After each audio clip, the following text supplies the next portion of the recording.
A exploração de petróleo no Amazonas mexe com a região norte do país e divide opiniões. Políticos e empresários apoiam o projeto, mas a comunidade e lideranças locais são contra. A comunidade acadêmica também tem ressalvas, principalmente por causa do risco ambiental. É o que você vê agora na terceira reportagem da série Petróleo na Amazônia, feita pelo nosso analista de política Caio Junqueira, junto com o repórter cinematográfico Djalma Sena.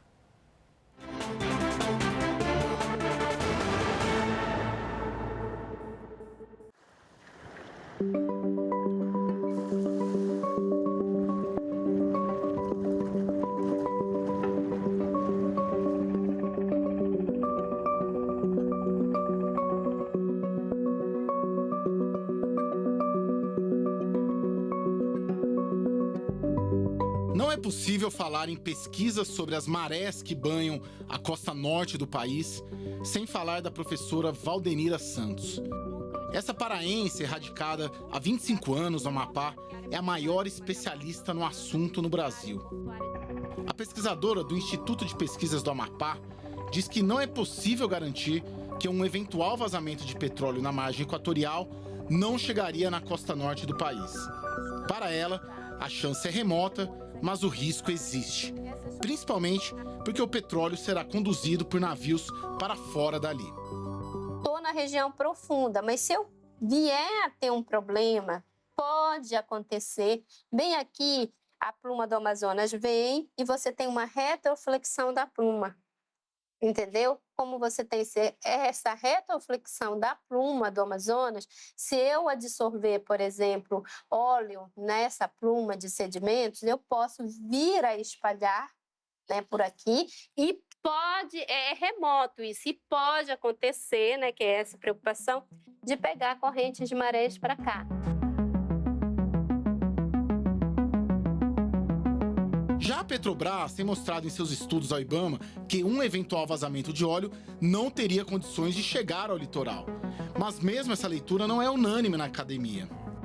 Esses são dois pontos importantes, o fato de não considerar ondas e o fato de não considerar a complexidade da região rasa costeira, né?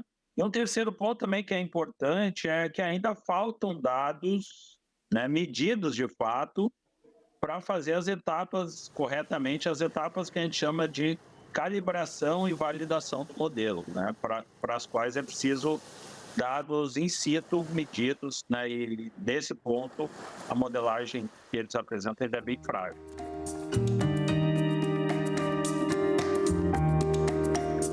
Nos dias em que passamos no Amapá, 2 profissionais que trabalham diariamente nessas águas apontaram a chegada de objetos do mar à costa.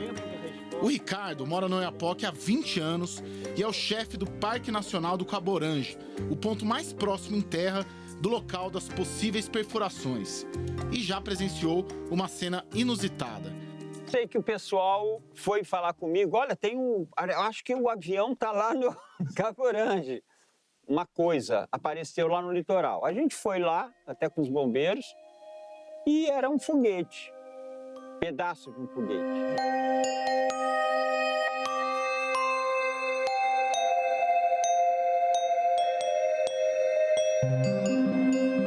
O Natanael tem um restaurante na costa do Amapá e montou praticamente um museu com objetos que ele pega do mar. Aqui é uma popa de um barco que veio no oceano. Eu juntei, sempre barco é construído com madeira de lei. E então a gente aproveitou e tem algumas ideias para essa peça. Depois a gente vai encontrando esse timão aqui, que é timão de barco pequeno. E a gente vai guardando quanto outras peças também que o mar vem trazendo e que a gente achou melhor colecionar do que extraviar de qualquer jeito. Dos 750 quilômetros do litoral do Amapá, esse é o único trecho acessível por terra. É a praia do Goiabal, uma das primeiras do litoral do Brasil. O que os pesquisadores apontam é que a hidrodinâmica de marés aqui nessa região do país é tão complexa e tão desconhecida que não é possível garantir que um eventual vazamento de petróleo em alto mar não chegará até aqui. E os pesquisadores colocam ainda a existência de um grande sistema recifal embaixo do mar que também poderia ser afetado. E esse sistema recifal também é tão complexo quanto desconhecido, segundo os pesquisadores.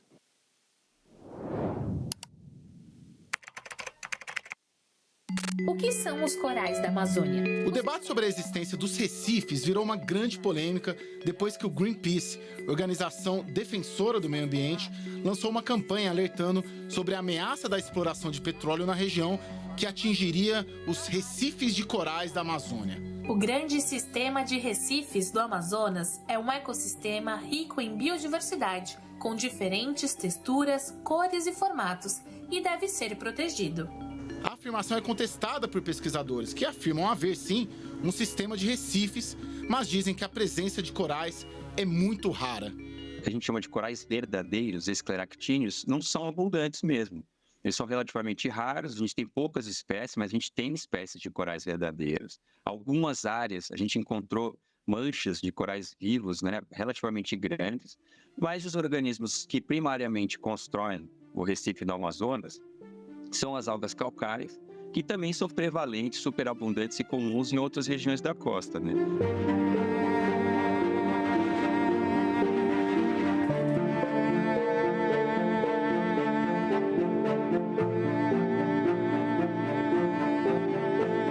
A pesquisadora Valdenira reforça que há sim riscos na exploração e que a Petrobras e o governo federal, juntos, precisam ter um plano detalhado de contingência. Em grande escala, isso é uma questão que é o país que tem que pensar e a região. Não é prerrogativa da empresa. A prerrogativa da empresa é ela conter o derrame, mitigar os danos, né, e fazer os devidos pagamentos, né, e ressarcimentos pelos danos. Mas cabe ao país ter um plano de contingência.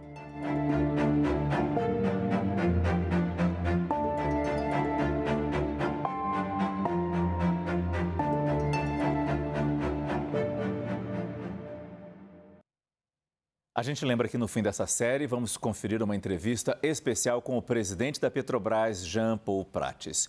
O Greenpeace informou à nossa produção que a existência do grande sistema de recifes no Rio Amazonas é reconhecida e registrada em pesquisas, e as descobertas reveladas pelos cientistas a partir de expedições do grupo já indicavam a inviabilidade técnica para a exploração de petróleo na foz do Rio por causa da extrema sensibilidade da biodiversidade local.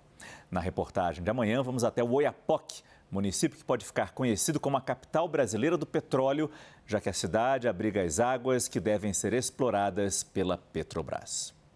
Caio Junqueira já está aqui no nosso estúdio para explicar para a gente que a gente está falando muito da possibilidade de exploração de petróleo na Amazônia, na margem equatorial. Isso está ganhando força já há alguns anos, mas essa possibilidade ou essa tentativa já vem de mais tempo, né, Caio? Isso, Márcio, é bem interessante. Boa noite, Márcio. Boa noite a todos. Márcio, esses dados são muito legais, assim, que nós colhemos, dados oficiais, né, colhidos ali junto com a Agência Nacional do Petróleo, né, a gente, durante toda a produção desse material, fomos atrás, poxa, quando foi furado o primeiro poço lá?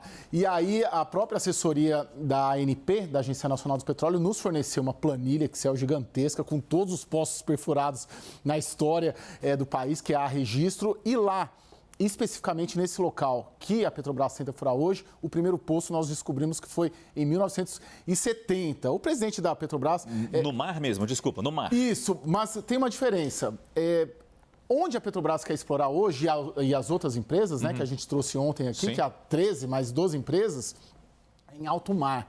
Esses poços, e o Jean Paul Prates vira e mexe fala com isso, na entrevista que a gente fez com ele, ele falou sobre isso também, são em águas mais rasas, não são tão complexas lá. Mais próximas da costa. Isso, então, ou seja, há registrados na ANP 95 perfurações ali na bacia da Foz do Amazonas. E por que não deu certo, né? O primeiro poço foi furado em 1970, nós descobrimos. Aí eu peguei a minha cola aqui, Márcio, se me dá licença. Claro.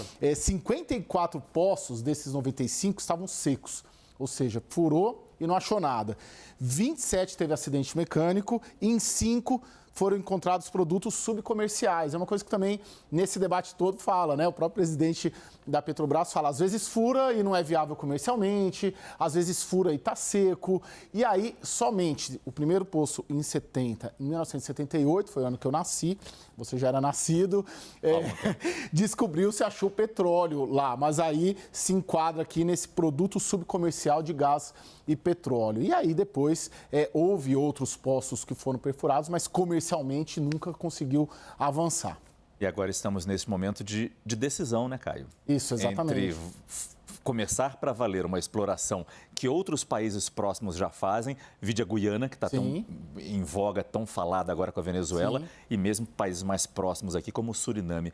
E daí a necessidade da gente estar muito atento a essa reportagem. E amanhã tem um novo capítulo. E é na sexta-feira que vai ao ar a entrevista com o presidente da Petrobras, Jean Paul Prates. Isso, exatamente, que nós colocamos todos esses pontos que estamos tratando essa semana aqui, Márcio. Para fechar esse grande pensamento coletivo, já que você faz parte disso também. Obrigado, Caio Junqueira.